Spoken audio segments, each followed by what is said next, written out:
Bonjour, aujourd'hui je voulais vous parler d'un sujet. En fait, euh, j'étais en train de réfléchir à ma situation en télétravail. Et du coup, en réfléchissant à cette situation, je me disais que finalement, je suis une personne qui aime plutôt être seul avec Dieu, seul dans la lecture de la Bible ou dans la prière ou la louange ou même voilà pour me distraire aussi. Et je suis pas trop quelqu'un de sociable en vérité. Et je réfléchissais et je me disais donc, ce que j'ai déjà dit, hein, il y a une fonction et puis il y a la profession. La profession, c'est ce avec quoi vous gagnez de l'argent. Donc ça c'est ma profession. Je gagne de l'argent en travaillant. Voilà. Il y a un métier. Et puis il y a une fonction. Alors il y a des gens qui ont la fonction et la profession qui sont collés, qui sont le même. Mais moi c'est pas le cas. Il y a beaucoup de gens pour qui c'est pas le cas. Euh, et beaucoup de personnes qui ont la même fonction que moi sont dans mon cas. C'est-à-dire que de mon côté, ben, ma fonction c'est implanteur d'église de maison qu'on appelle famille spirituelle. Ça c'est ma fonction sur Terre. Euh, et toute l'équipe de 5 personnes, euh, même si on élargit, on peut dire jusqu'à 7 personnes qui font cela avec moi, sont aussi dans le même cas que moi. On a tous une profession et une fonction. Parce que nous ne vivons pas de notre fonction. Je veux pas nous comparer à l'apôtre Paul parce que même à nous 5, à nous 7, on n'y arrive pas. Mais l'apôtre Paul donc travaillait. Il avait une profession et il avait une fonction.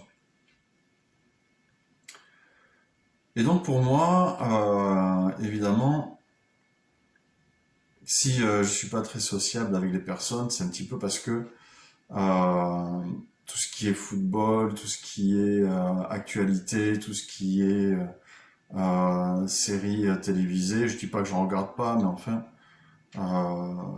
par rapport à ce que je regarde et par rapport à ce que d'autres regardent, de ce que j'entends, je suis très loin d'être apparemment un fan de séries, quoi.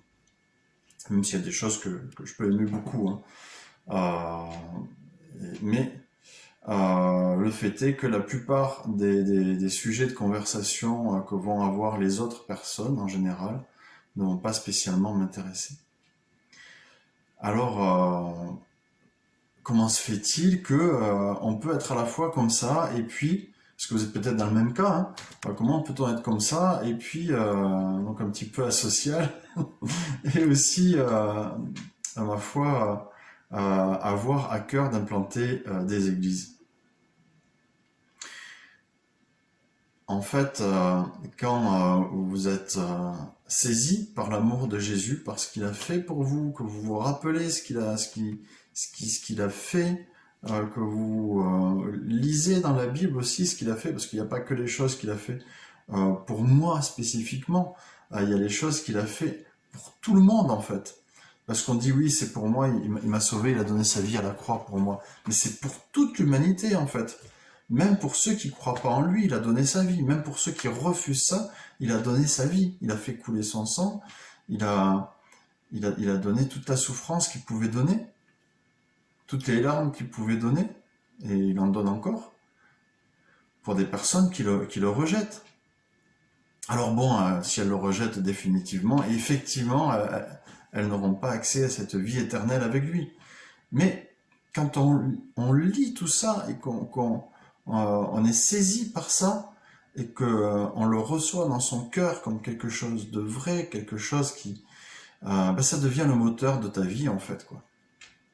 Et du coup, même si t'aimes pas trop parler avec les personnes euh, de certains sujets que tu peux pas leur parler parce que moi, ils viennent me parler de sport automobile, ou ils viennent me parler de cyclisme, ou de football, ou de rugby, ou de boxe, bah, je suis perdu, quoi. Euh, je suis pas là, en fait. Oui, je peux écouter, quoi. Mais ça va pas faire. Je vais pas pouvoir répondre derrière, quoi, parce que je connais pas. Mais par contre, euh, la personne peut sentir que, bah oui, je suis à son écoute. Oui, si elle a un besoin, elle sait que je suis là. Et elle sait que si je peux prier pour elle, eh ben, je le ferai. Et aujourd'hui, en fait, il y a beaucoup de gens qui ont besoin, justement, de prière. Et cet amour, en fait, pour Jésus, en retour de ce qu'il a fait pour nous, quand on est saisi, ben, ça nous pousse à nous intéresser à ce qui l'intéresse lui. C'est ça que je veux dire au final. Parce que si quelqu'un dit être touché par Jésus, dit être amoureux de Jésus, mais n'est pas intéressé par ce qui intéresse Jésus, comment c'est possible? Alors tu n'es pas amoureux vraiment de Jésus, tu n'aimes pas vraiment Jésus. Tu aimes une image de Jésus que tu as dans ta tête, mais tu n'aimes pas le vrai Jésus. Tu n'aimes pas son caractère, tu n'aimes pas ses projets, tu n'aimes pas... Hein, quand tu aimes quelqu'un, tu vas te marier avec quelqu'un, vous allez voir pourquoi je parle de mariage. D'ailleurs, c'est le titre de cette vidéo. Pas le mariage, mais l'époux. Ou qui est l'époux, je ne sais pas encore exactement comment je vais mettre ça, mais... quand tu vas te marier avec quelqu'un, si tu te maries pas avec cette personne pour la soutenir dans ses projets, pour avancer avec elle dans des projets communs, et ben tu vas au devant de graves déconvenus. Tu vas avoir des problèmes en fait. Et ça va pas tenir. Ou alors si ça va tenir, c'est parce que bah, par tradition on divorce pas ou quelque chose comme ça. Mais ça c'était une autre époque. Maintenant c'est fini, il n'y a plus de Nutella, t'en as pas acheté, bah écoute je divorce. Voilà. Donc, euh, au final, quand tu es amoureux de Jésus, bah, tu sais que lui, il est mort pour tous les êtres humains, même pour ceux qui ne croient pas en lui. Donc, tu as envie de leur annoncer cette bonne nouvelle. Et regarde ce qu'il a fait pour toi. Regarde ce que mon époux a fait pour toi. Et il veut être ton époux aussi. Il veut aussi vivre avec toi pour l'éternité. Ce qu'il veut, c'est te sauver. Il veut pas que tu ailles euh, dans un lieu de perdition éternellement. Parce que les gens pensent que, il y a le paradis ou l'enfer ou qu'il n'y a rien. Mais en fait, ils se trompent, les deux. Il n'y a pas soit le paradis et l'enfer ou rien. L'enfer, je vous en parle dans la précédente vidéo de ce que c'est. Mais ça n'a rien à voir avec la mort, la seconde mort, qui est le fait de vivre éternellement, mais séparé de Dieu. Et dans un état où, en fait, on souffre éternellement de cette séparation. Et c'est pas la peine de dire, oui, mais moi non, j'en souffrirai pas. Si, si. Tu verras que quand tu y seras, si tu lis la Bible et que tu comprends ce qui est écrit dans les mots, que tu comprends les mots qui sont écrits, si tu ne choisis pas Jésus, tu souffres pour l'éternité, en fait. Tu souffres d'être séparé du bien pour l'éternité. Parce qu'en fait, à la fin, il ne restera que lui. Et c'est le seul endroit auprès de lui où on pourra être vraiment heureux. Et tout le et si on n'est pas avec lui, on n'a pas la vie, on n'a pas la joie, on n'a pas le bonheur, on n'atteint pas notre accomplissement. Et ça, c'est une souffrance éternelle. Et l'éternité, c'est éternel. Hein. Ça veut dire ce que ça veut dire, c'est qu'il n'y a pas de fin en vrai, quoi. Donc tu peux dire oui, non, j'en souffrirai pas parce que moi je m'en fous. Mais en vrai, quand tu y seras, tu réagiras pas de la même façon. Car ça, c'est comme les gens qui disent, moi quand j'aurai un enfant, moi je lui achèterai que des jouets en bois. Mais quand tu les auras pris deux, trois fois dans la figure, les jouets en bois, tu changeras peut-être d'avis. Donc, quand tu as un projet, quand tu te maries, tu désires te marier pour aider, si tu es quelqu'un de normal, hein, tu désires te marier pour aider la personne dans ses projets. Tu t'intéresses à ses projets. Et donc c'est ce qui fait que, malgré le fait que tu n'es pas très sociable, bah du coup, tu vas être poussé à aller vers les autres et à leur témoigner. Et puis, peut-être même, si tu as cet appel-là, à implanter des églises.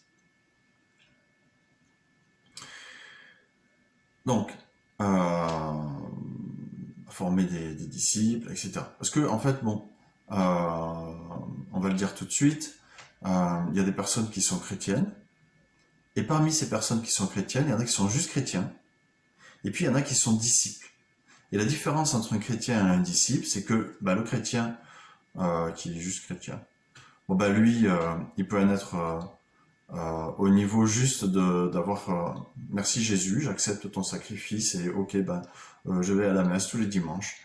Ou oui, je lis ta Bible, un petit peu comme ça. Mais celui qui est disciple, en fait, lui, il va être dans un désir, en fait. Il va pas pouvoir faire autrement. Sache que si tu n'es pas comme ça, tu n'es pas disciple. Donc, une personne qui est disciple de Jésus, vraiment, eh bien, c'est une personne qui va désirer lire la Bible tous les jours. Si elle n'y arrive pas, si elle ne peut pas avoir le temps, elle a un grand manque en fait, quoi. Et elle va désirer aussi, et elle va tout faire pour avoir un temps de prière, même minime. Que je dis pas de lire 4 pages. Je te dis, un disciple, il lit au moins quelques versets dans la journée, quoi, tu vois. Un disciple, il a au moins un temps de prière avec Jésus dans la journée. Les gens ils disent des fois, ouais, moi j'ai pas le temps. C'est pas vrai que t'as pas le temps. Tu choisis de le passer à autre chose. D'accord? Tu choisis de le passer pour maman, pour gagner de l'argent, pour être bien dans ta vie, parce que tu veux te payer des vacances, machin, nanana.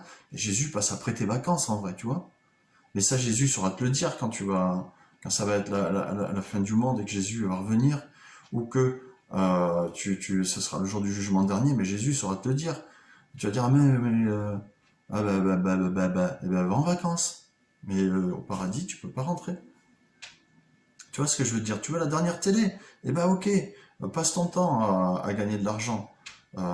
Tu veux une grande maison, 125 mètres carrés? Ben, vas-y, va travailler 12 heures par jour, et puis tu te lèves à 6 heures, à 22 heures t'es couché, et t'as pas le temps de lire quelques versets, t'as pas le temps de prier, t'as pas le temps, voilà, t'as même pas le temps pour ta femme, t'as même pas le temps pour tes enfants, qu'est-ce que tu vas avoir le temps pour Jésus?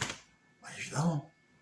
Donc vas-y, va dans ta maison de 120 mètres carrés, mais tu ne rentreras pas au paradis. Donc ça, c'est des choix à faire en fait. Et un vrai disciple, il fait son choix. Il choisit Jésus. Et il choisit d'avoir aussi le, le, le, le même intérêt que lui. Et de fait, parce qu'il est disciple, Jésus l'accompagne et marche avec lui. Et il y a des choses dont il n'a pas à avoir peur. Et alors ça, on va en parler ensuite. Je vais en parler après, du coup. Mais on va en parler ensuite. En fait, quand tu fais ça, tu te rends compte qu'aujourd'hui, il y a beaucoup de gens qui partent dans n'importe quoi. Et quand tu écoutes les gens, tu les entends parler, à un moment donné, la plupart, à un moment donné, ils vont te parler du fait que ils vont chez un voyant, ils sont allés se faire chasser le feu, ils sont allés consulter un spirit, ils sont allés faire de la sophrologie, ils sont allés faire du tai chi chuan, du yoga. Alors des fois, il y a des choses, ça peut être sans conséquence, hein. Une personne qui va faire, je sais pas moi, un cours d'arts martiaux, va pas être forcément en contact avec des esprits ou ce genre de choses. Mais on glisse très vite dedans. C'est vraiment très rare pour avoir fréquenté ce milieu. Tai Chi Chuan, yoga, karaté, euh, ce que vous voulez. Bon ben, c'est vraiment très rare que on ne glisse pas dans des choses bizarres en fait, quoi. Dans des choses euh, spirituelles et où on est amené euh, soit à saluer des défunts. Alors on dit oui, c'est pour les honorer, mais enfin, on honore Dieu. On n'honore pas la gloire et l'honneur, ça revient à Dieu. Quand on honore des défunts, attention, bien réfléchir à ce qu'on fait. Et puis, sinon, il peut y avoir du travail, d'une énergie qui ne vient pas de Dieu, qui est une énergie spirituelle. Et donc ça, il faut y faire attention. La Bible est claire. Quand on va dans, par exemple, Lévitique 19:31, ne vous tournez point vers ceux qui évoquent les esprits, ni vers les devins. Ne les recherchez point de peur de vous souiller avec eux. Je suis l'Éternel, votre Dieu. De peur de vous souiller avec eux. C'est grave, en fait. Ça veut dire que tu repars avec une souillure. Quand tu vas voir quelqu'un qui évoque les esprits, un devin, une personne qui est voyante, en fait, tu repars avec une souillure. Ça veut dire qu'il y a un prix à payer, en fait, derrière.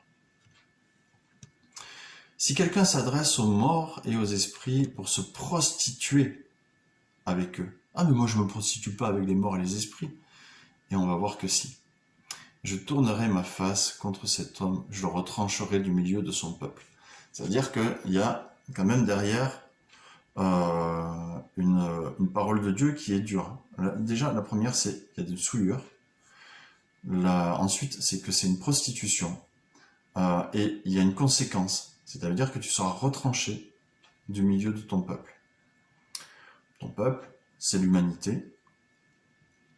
Et en fait, tu en seras retranché. Tu seras mis à part dans un lieu où tu souffriras pour l'éternité, en vérité.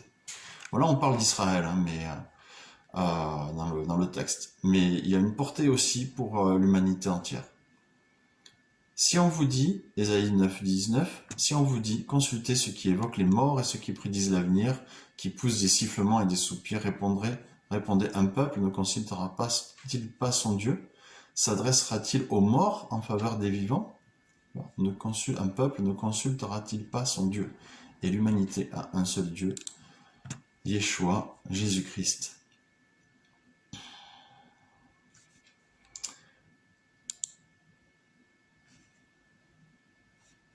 Voilà, donc ça, on a vu un petit peu tous ces versets. Et toutes ces personnes qui font ce genre de choses, il y a des conséquences derrière. Alors qu'est-ce que c'est que ces souillures? Quel est le prix de cette prostitution? Eh bien d'abord, on peut dire, mais déjà, tout ce qui... Jésus a dit, je vous ai donné gratuitement. Donné gratuitement. Vous avez reçu gratuitement, donné gratuitement. Alors, on peut dire déjà, pour savoir si ça vient de Dieu ou si ça vient eh bien du diable, puisque tout ce qui ne vient pas de Dieu vient du diable par défaut. C'est comme ça. Du coup, comment faire la différence? On peut dire oui, bon bah alors c'est gratuit, celui-là il me fait pas payer. Je suis allé chez lui, il m'a chassé le feu, et du coup bah j'ai pas payé. Alors, ok, c'est déjà un premier point, mais est-ce que il a prié Jésus? Et est-ce qu'il n'a prié que Jésus? Et est-ce qu'à la fin, il a rendu gloire à Jésus? Et est-ce qu'il t'a amené à rendre gloire à Jésus? Ou est-ce que quand tu lui as dit bah, merci, il a dit bah, de rien, Euh, et puis c'est tout. Euh, Parce que si c'est ça, c'est-à-dire que c'est lui qui est glorifié et à travers lui, bah, c'est Satan.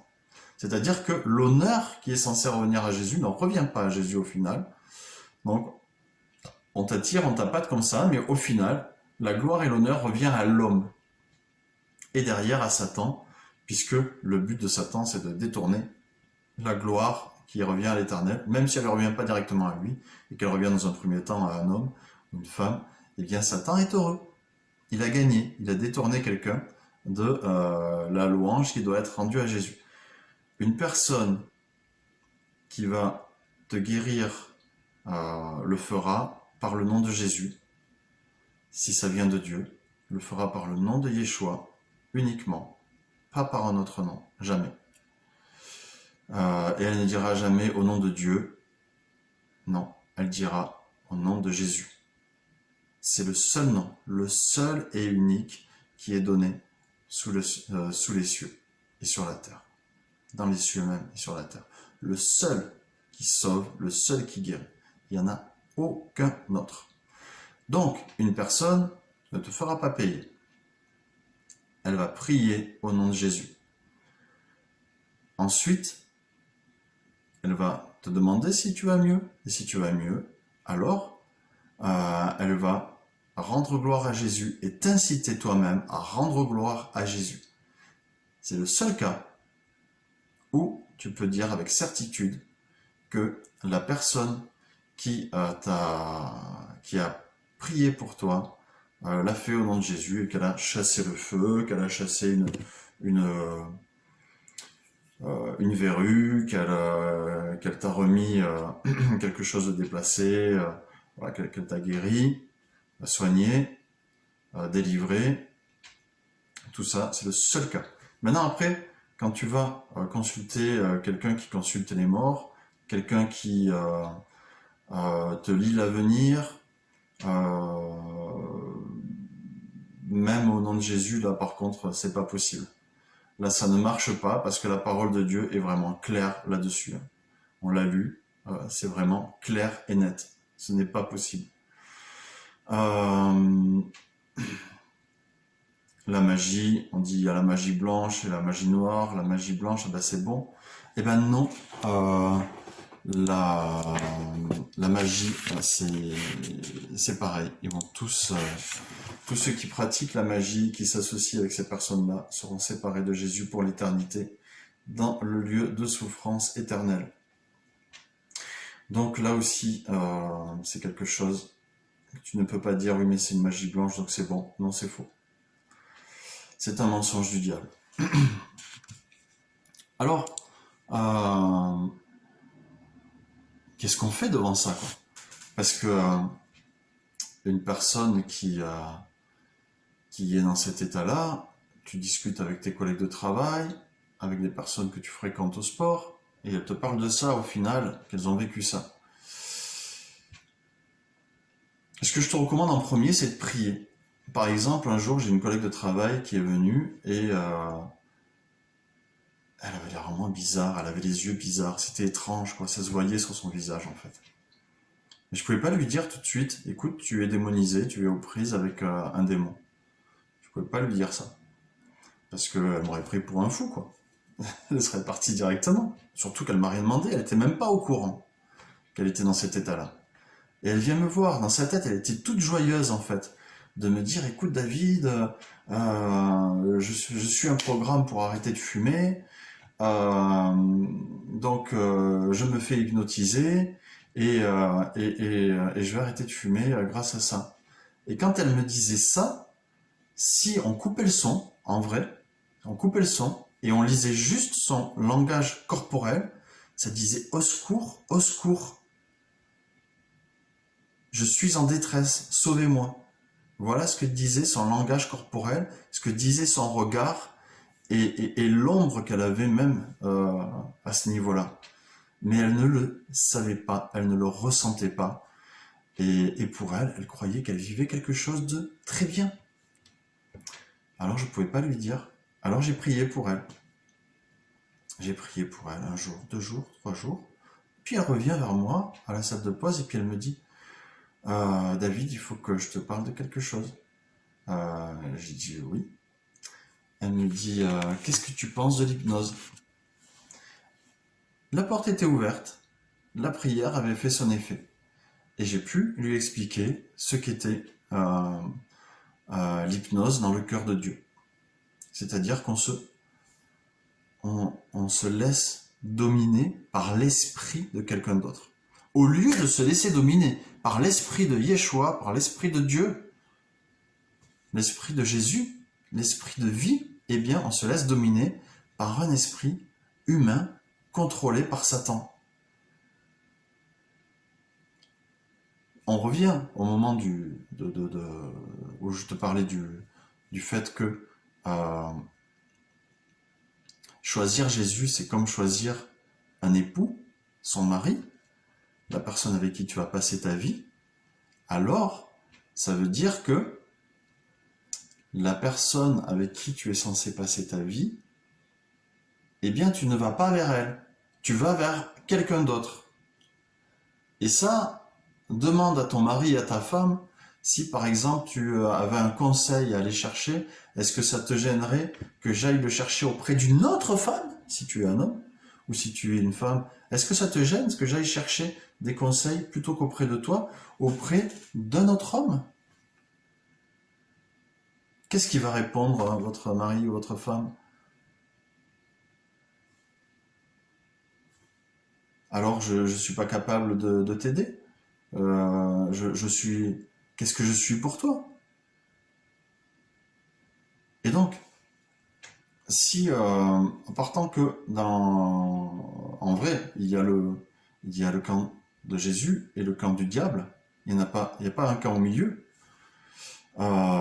Du coup, ça veut dire que si tu ne vas pas vers Jésus pour solutionner tes problèmes, que tu ne vas pas le prier pour qu'il te donne la force pour arrêter de fumer, mais que tu vas vers un hypnotiseur, alors tu vas vers le camp de Satan, parce que l'hypnotiseur, lui, il est manipulé par Satan, et puisque son pouvoir ne vient pas de Dieu, rappelle-toi que les pouvoirs ne viennent que soit de Jésus, soit de Satan, eh bien, ça veut dire qu'il vient de Satan. Tout simplement, ça veut dire que cet hypnotiseur, comme les devins, hein, sont au service de Satan. Même s'il ne le sait pas, même s'il ne croit pas en Satan, mais crois-moi, il y croit, eh bien, il est automatiquement guidé par Satan. Donc, tu subis l'influence satanique. Et qu'est-ce qui s'est passé? Qu'est-ce que m'a révélé cette collègue? C'est qu'en fait, la personne l'hypnotisait et derrière, en même temps qu'elle l'hypnotisait pour arrêter de fumer, elle lui passait les mains sur le corps, sur les seins, sur les parties génitales. Elle a peloté en fait. L'hypnotiseur était en train de peloter ma collègue. Tranquille. Et, euh, et elle pouvait rien dire parce qu'elle était sous son pouvoir. Alors il y avait une limite quand même. Il pouvait pas encore aller plus loin. Pour aller plus loin, il lui a proposé carrément un rendez-vous juste entre eux. Et là, ça a été un électrochoc. En fait, ça, quelque part, ça l'a un peu libéré. Alors je sais pas, son pouvoir était peut-être pas encore assez puissant à cet hypnotiseur. Mais toujours est-il que là, il a raté son coup parce qu'elle a eu un sursaut, ou alors c'est l'effet de ma prière. Oui, c'est certainement ça d'ailleurs. Elle a eu un sursaut et elle n'a pas pu aller à ce rendez-vous. Et là, elle est venue me voir, puis après, elle a rompu tout lien avec cet hypnotiseur, elle a arrêté ça. Alors après, je sais pas si elle a arrêté de fumer, parce qu'au final, elle a changé de travail. Je sais pas non plus si elle s'est tournée vers Jésus, mais enfin, elle a eu le témoignage. Donc, le conseil que je te donne, c'est prie. Parce que tu peux pas annoncer aux gens tout de suite qu'ils sont démonisés. Il faut que ça vienne d'eux, en fait, quoi, tu vois. Et dans la Bible, ça vient toujours des personnes. Et tu verras que Jésus refuse jamais d'aider une personne. Jamais. Alors, une fois j'étais dans la rue et puis avec... Bon bref, j'étais dans la rue Et je tombe sur une jeune femme, en fait, et un collègue à elle. Donc, je commence à leur parler de Jésus. Et puis, elle me dit, bah écoute, je t'écoute, hein, mais tu sais, moi, je suis voyante, et ton Dieu, il m'aime pas. Parce que je pratique la voyance, et ça, je sais, ton Dieu, il m'aime pas. Je dis, tu sais, Jésus, il a donné sa vie pour tout le monde. Donc, Jésus, il aime tout le monde, en vérité. Mais il aime pas ce que tu fais. C'est ça la différence. Et je lui ai expliqué, j'ai dit, tu vois, parce que ce qu'on ne sait pas, hein, quand on est chrétien, même disciple de Jésus, la plupart du temps, ce qu'on ne sait pas, c'est que quand on lit que Jésus, on lit, bon, ben, par exemple, euh, des passages comme Jean 3, 29, hein, où Jean le Baptiste dit celui à qui appartient l'épouse, c'est l'époux, mais l'ami de l'époux, qui se tient là et qui l'entend, éprouve une grande joie à cause de la voix de l'époux. Aussi, cette joie qui est la mienne est parfaite. Et Jean-Baptiste dit ça, cette joie qui est la mienne est parfaite. Pourquoi? Parce qu'il entend la voix de l'époux, et la voix de l'époux, c'est Jésus. Jésus aussi, en Matthieu 9, 15, leur répondit, les amis de l'époux peuvent-ils s'affliger pendant que l'époux est avec eux? Parce qu'il y a des religieux qui viennent voir Jésus, lui dit, comment ça se fait que nos disciples, ils jeûnent? Et tes disciples à toi, ils jeûnent pas? Ou c'est les disciples de Jean-Baptiste qui viennent le voir, de Jean le Baptiste. Et Jésus, il dit, mais les amis de l'époux, ils ne peuvent pas s'affliger, ils ne peuvent pas jeûner pendant que je suis là. Je suis là. Donc, ils jeûnent pas. Et puis, les jours viendront où l'époux leur sera enlevé, alors ils jeûneront. Donc, il y a pas mal de choses comme ça. Par exemple, Paul, en 2 Corinthiens 11, 2, dit « Je suis jaloux de vous à cause d'une jalousie de Dieu. Parce que je vous ai fiancé à un seul époux pour vous présenter à Christ comme une vierge pure. » C'est-à-dire que quand tu es implanteur d'église, eh bien, tu prépares les frères et sœurs pour les présenter à Jésus comme une vierge pure, de façon à ce que le mariage soit selon les règles hébraïques, puisque dans les règles hébraïques, la femme doit être vierge, l'homme aussi, hein, pour le mariage. Voilà. Maintenant, c'est vrai que dans la vie de tous les jours, dans la vie qu'on mène aujourd'hui, les personnes à qui tu vas annoncer la bonne nouvelle, qui vont se tourner vers Jésus suite à la prédication de ta parole, eh bien, ces personnes-là, elles vont avoir un passé et elles vont plus être vierges, hein, que ce soit, ont perdu peut-être leur virginité à l'âge de 13 ans ou 14 ans, 15 ans, je ne sais pas, ça devient n'importe quoi. Mais à partir du moment où ils acceptent Jésus dans leur cœur, il est écrit que l'acte qui les condamnait est effacé. Et donc, le casier judiciaire est vierge, donc ils sont purs. Donc, on est dans cet état-là. Alléluia, merci Jésus. Alors tout ça, ça veut dire quoi? Ça veut dire que, eh bien, quand on choisit Jésus, c'est comme si on se marie avec lui, en fait. Donc c'est pour ça que je lui ai dit à cette jeune femme, Jésus t'aime, mais il n'aime pas ce que tu fais. Et dans Osée 2, au verset 12, c'est écrit, au verset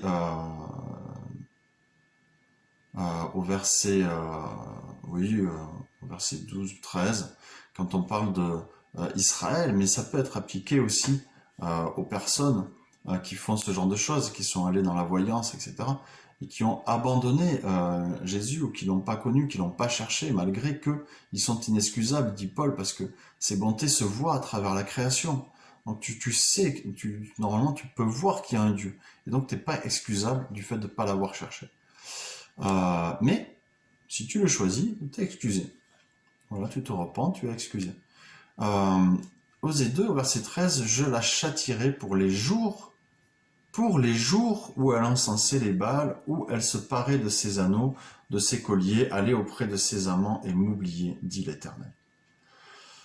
Donc ça, c'est un châtiment qui est sur la personne qui va, eh bien si on compare ça vers les voyants, vers les magiciens, les sorciers, tout ce genre de choses, la personne est châtiée, ça veut dire que derrière, si la personne ne te fait pas payer, tu te dis oui, mais moi elle m'a pas fait payer, donc c'est que ça vient de Dieu, c'est faux, parce qu'au final, tu payes.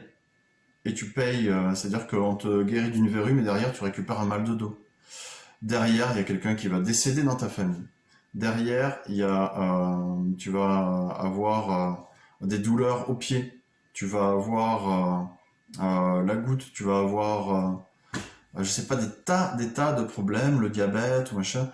Tu peux avoir des tas de choses que tu aurais pas eu si tu n'étais pas allé euh, chez ces voyants, chez ces magnétiseurs, etc.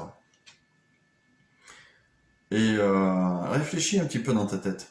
Et rappelle-toi les fois où tu es allé chez des voyants, les fois où tu as toi-même pratiqué la voyance, où tu as fait des choses qui sont dites spirit, new age, etc., où tu es allé à des cours de sophrologie ou de yoga ou ce genre de choses, et réfléchis aux choses qui sont arrivées en même temps ou quelques jours après.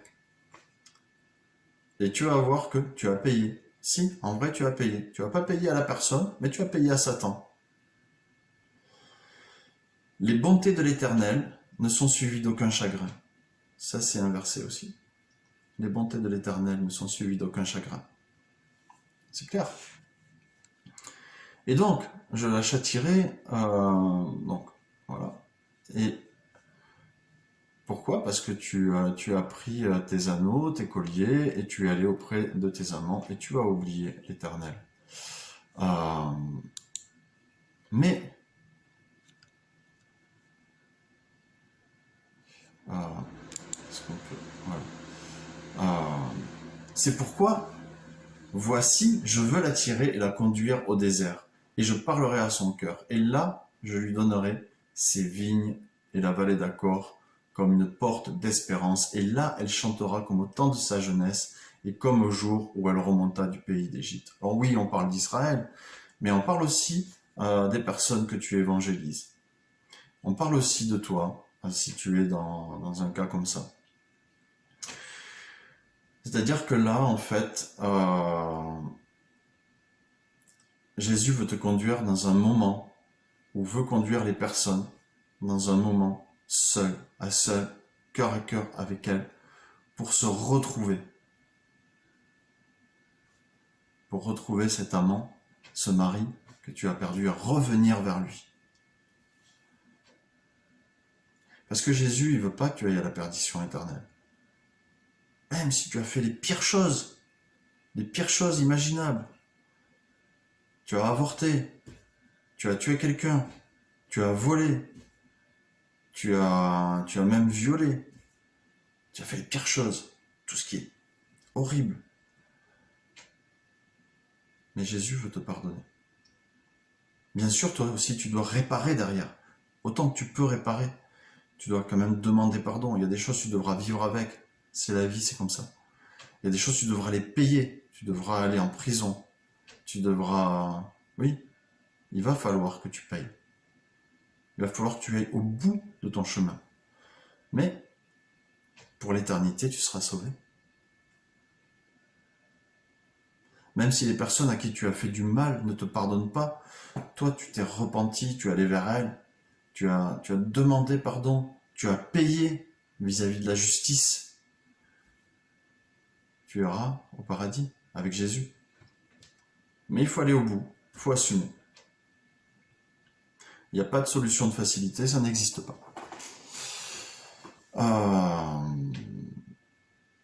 Donc ça c'est important. J'ai dit à cette jeune femme, Jésus t'aime. Tout ce qu'il n'aime pas, c'est ce que tu fais. Mais tu peux choisir Jésus aujourd'hui. Et là, je ne sais pas si elle l'a fait maintenant, mais c'est vrai que au départ, quand j'ai parlé de choisir Jésus, elle m'a dit, mais parce que j'ai dit, si tu choisis Jésus, viens habiter dans ton cœur. Et alors, Ça l'a interpellé, ça lui a fait peur. Parce qu'elle m'a dit, je connais les esprits, parce que je suis voyante. Et je veux pas accueillir n'importe quel esprit en moi. Déjà, elle avait conscience de ça, hein. Ça veut dire qu'elle est quand même avancée. Parce que la plupart des gens, ils parlent d'aller chez des voyants, ou voilà, ce genre de choses, mais ils comprennent pas ce qu'ils font. Ils comprennent rien. Ils savent rien à tout ça. Ils savent pas ce qu'ils font, ils savent pas où ils mettent les pieds. Elle, elle savait. Elle savait très bien que si elle accueillait un esprit en elle, attention quel est cet esprit. Et alors elle sélectionne. Alors elle sait dans une certaine limite, parce qu'elle croit que peut-être elle parle avec des bons esprits guides, qu'elle parle avec des bons anges, qu'elle parle... Mais tout ça c'est des démons, parce qu'ils ne conduisent pas à Jésus. Tout ce qui ne conduit pas à Jésus, tout ce qui donne la gloire à un ange, à Marie, à... tout ce qui... Ben, en fait, c'est simple. La gloire, elle est uniquement à Jésus. Si tu rajoutes quelqu'un d'autre à côté de Jésus, c'est juste pas possible. C'est juste... Ben, Jésus... la Bible dit, celui qui n'honore pas le Fils n'honore pas le Père. C'est clair, c'est net. Il n'y a pas besoin de discuter. Si tu honores quelqu'un d'autre, c'est-à-dire à lui l'honneur, la gloire, la puissance et la majesté au siècle et les siècles. Si tu le donnes, ne serait-ce qu'une de ces choses ou une petite partie de ces choses à quelqu'un d'autre, que ça soit à Marie, à Saint-Pierre, à Saint-Machin, à ce que tu veux, à un ange, à Saint-Raphaël, Saint-Michael ou quoi que ce soit, mais même eux, Michael et Raphaël, ils sont horrifiés si tu leur parles directement, que tu leur dis, écoute Raphaël, j'aimerais bien que tu viennes me défendre contre ceci ou cela, ou me guérir, parce que lui c'est plutôt la guérison selon la tradition, et selon la tradition, Michael c'est l'ange guerrier. Si tu lui dis, écoute, défends-moi, mais il est horrifié. En vrai, il est horrifié. C'est même... Et s'il te répond, sache que c'est pas lui qui te répond. C'est Satan qui te répond. C'est un démon qui se fait passer pour Michael ou Raphaël. Et oui, parce que ce sont des anges de Dieu. Michael et Raphaël, Gabriel, encore Raphaël, attention, parce que dans la Bible, il n'est pas mentionné, sont dans des écrits apocryphes. Apocryphes, ça veut dire que ce sont des livres qui ont été écrits par des personnes qui se font passer par les personnes qui sont les auteurs, c'est-à-dire qu'ils prennent leur nom, mais ce n'est pas eux. Et ce sont des livres qui ne sont pas écrits à la date, c'est prouvé qu'ils n'ont pas été écrits à la date à laquelle ils disent avoir été écrites. Par exemple, le livre l'Évangile de Barnabé, bah, le mec il te parle du port de Jérusalem, quoi, mais il a jamais foutu les pieds à Jérusalem en vérité. Il n'y a pas de port à Jérusalem. Non mais... Et c'est pas la seule erreur, hein. Donc voilà, ce sont des bouquins, les livres apocryphes, qui sont bourrés d'erreurs, qui sont bourrés de choses fausses. C'est-à-dire que même Raphaël, dans le livre où il est cité, le livre apocryphe où il est cité, il fait une potion magique en fait. Il indique à faire une potion magique. Mais c'est pas écrit dans l'Ancien Testament que les magiciens, c'est interdit. Mais on est où là? Dans un livre apocryphe. Donc Raphaël, tu oublies déjà. Ça vient directement de Satan. Et par contre, Gabriel et Michael, ça, c'est des noms qui sont cités dans la Bible, mais si tu leur parles, ils vont juste être horrifiés. Ils vont pas te répondre, hein. S'ils te répondent, crois-moi, c'est Satan qui te répond en vérité, c'est pas eux. Et donc, les gens, ils pensent qu'ils sont... parce qu'ils trouvent des choses sur Internet, ou des gens, etc., qui sont... Mais ils se reconnaissent même pas entre eux. Enfin, je veux dire, ils voient même pas dans l'état dans lequel ils sont.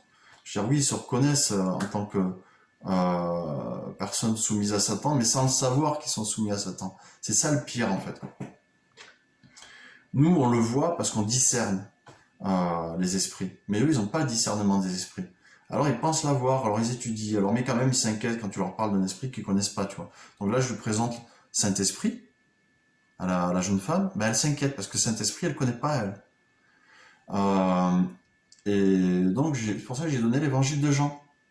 Et j'ai dit, voilà, tiens, tu prends l'évangile de Jean, c'est l'évangile de l'amour, et tu verras, on te parle de Saint-Esprit. Si tu l'appelles, si tu lui demandes de venir vivre en toi, si tu donnes ta vie à Jésus, il viendra en toi.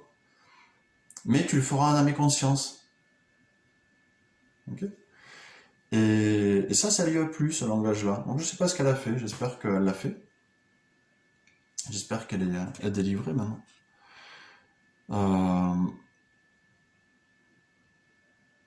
Ouais. Et ça, les gens le savent pas. Les chrétiens, les disciples le savent pas en général. Parce que quand on lit, je vais faire juste une parenthèse aussi pour terminer sur l'époux. Quand on lit dans ce qu'on appelle le Nouveau Testament, euh, qu'il est parlé de l'époux, bah nous on dit ça, oui, bah Jésus c'est notre époux, ouais, d'accord, ok, ça marche, alors j'accepte. Mais en vrai, ce que tu sais pas, c'est que dans la culture juive, ça a vraiment une portée. Voilà, ça c'est le petit point culture, c'est que quand on parlait de l'époux, quand Jean le Baptiste il répondait aux religieux en parlant de l'époux, et les mecs ça les frappait direct parce que là il s'était en train de se dire mais lui il a une révélation que nous on n'a pas là au sujet de ce Jésus, parce que dans le Cantique des Cantiques, ce qu'on appelle l'Ancien Testament, les Écritures, eh bien l'époux dont il est parlé, c'est une représentation messianique. C'est-à-dire que, et même le texte dont on a parlé, à Osée 2, eh bien, Dieu se présente, l'Éternel se présente comme l'époux d'Israël. Et quand on parle de l'époux, dans les évangiles, dans les épîtres, on parle du Messie. Et ça, les Juifs, à l'époque, le comprenaient très bien, que quand Jésus se mentionnait comme l'époux, quand Jean le Baptiste mentionnait Jésus comme l'époux, eh ben ça avait une portée messianique. Et ça devait sacrément les travailler à l'époque. Donc c'est pas quelque chose de nouveau, qui n'existait pas avant la venue de Jésus, euh, cette, euh, euh, cette notion d'époux et de mariage avec l'Éternel, c'est quelque chose qui a toujours existé depuis la nuit des temps, en fait. Depuis la création. Et Dieu, dans son cœur, Jésus, quand il nous a créés, quand il nous a même pensé avant la création du monde, eh bien, il s'imaginait déjà être notre époux. Et quand tu es avec lui, quand tu sais que tu marches dans cette dimension-là, que tu as sa couverture spirituelle, que tu as la puissance de ton époux qui marche avec toi. Et quel époux? Pas n'importe qui. Eh bien, tu n'as pas peur, tu n'es pas effrayé. Tu n'as pas peur si la personne, elle te dit, voilà, je suis démonisé, j'ai besoin que tu m'aides. Aujourd'hui, maintenant, s'il te plaît, aide-moi, viens à mon secours. Tu n'as pas peur de prier pour elle. Tu n'as pas peur de chasser le démon parce que ton époux est là, il est là avec toi et c'est lui qui fait. C'est lui qui fait, c'est pas toi. C'est pas toi avec tes petits bras, des petites forces, tes petits bras musqués, non. C'est Jésus. C'est Yeshua qui fait. Et tu peux chasser en son nom. Et tu marches dans cette autorité parce qu'il est avec toi. Parce qu'il te la donne. Moi, aujourd'hui, si un mec vient voir ma femme, par exemple, il frappe à la porte et lui dit ouais, nanana, le nouveau contrat, blablabla. Eh ben, ma femme, elle a autorité pour dire oui ou non. Mais oui, elle n'a pas besoin de venir me voir. Et sa décision sera ma décision. Oui, sa décision sera ma décision. Et c'est ça l'autorité que te donne Jésus. Ma femme a tout pouvoir sur mes finances ou sur la façon sur ma façon de m'habiller ou tu dis ah, je suis coiffé comme ça là. Tu vois, ce mec il se coiffe pas bien pour sa femme. Mais figure-toi que sa femme, ce mec, elle aime bien qu'il soit pas coiffé comme ça, tu vois. C'est bizarre, hein, mais c'est comme ça. Donc voilà, moi je préférais peut-être avoir un truc, des dreads ou je sais pas, ou même voilà. Mais non. Voilà. Et donc, Jésus te donne son autorité. Et il te la donne, son autorité. Ok, d'accord? Donc, tu marches dedans et tu n'as pas à avoir peur. Ceux qui ont peur, il y a des chrétiens qui ont peur de se confronter au diable, de se confronter à des personnes qui sont démonisées pour les délivrer, pour les accompagner dans la délivrance en Christ. Eh bien, ces personnes, c'est juste des chrétiens. Ce ne sont pas des disciples. Ce ne sont pas des chrétiens disciples. Parce que si c'était des disciples, eh bien, ils iraient dans ce que Jésus leur a dit. Voici les signes qui accompagneront ceux qui croient à mon nom. Ils chasseront des démons, ils guériront les malades. Vous voyez? C'est la vie du disciple. Alors, il y a des personnes qui ont un appel particulier pour ça. C'est-à-dire qu'ils ont un appel particulier, c'est-à-dire qu'ils vont rencontrer beaucoup de personnes démonisées, comme Richard Morris. Allez sur YouTube, écoutez les vidéos de Richard Morris.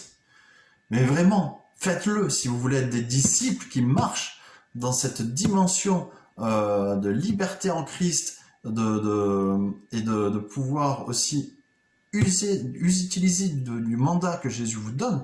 Allez écouter les vidéos de Richard Morris sur YouTube. C'est plus qu'un conseil, c'est une recommandation, c'est pas possible de vous en passer. Là, si vous voyez ça sur YouTube, c'est du pipi de chat ce que je vous dis. Ce que je vous dis, c'est du pipi de chat à côté de ce que Richard Morris va vous enseigner sur sa chaîne YouTube. C'est clair. Allez-y.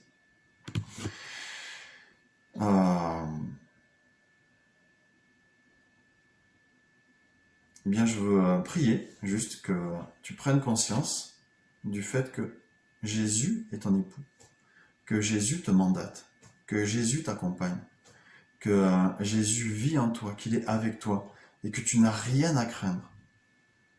Rien à craindre. Satan ne peut rien contre toi, et il est obligé de fléchir le genou. Quand tu mentionnes le nom de Jésus, il est obligé de partir et d'aller là où Jésus lui dit d'aller. Tu lui dis, Satan, au nom de Jésus, je te commande de t'en aller là où Jésus te dit d'aller. Et il est obligé d'y aller.